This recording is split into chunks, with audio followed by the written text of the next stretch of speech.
இரவு முழுவதும் மழை பெய்தது. கிராமம் அமைதியில் மூழ்கி இருந்தது. அந்த மழைக்கு பிறகு ஒரு புதிய காலை மெதுவாக பிறந்தது.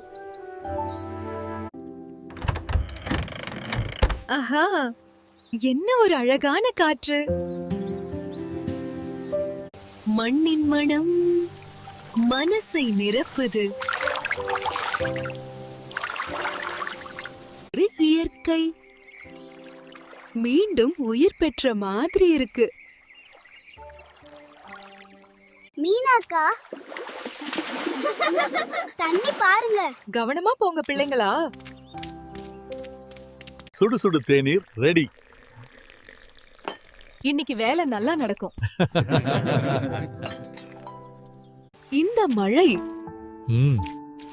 நமக்கு நம்பிக்கை தருது. சின்ன சின்ன விஷயங்கள்ல தான் சந்தோஷம் இருக்கு.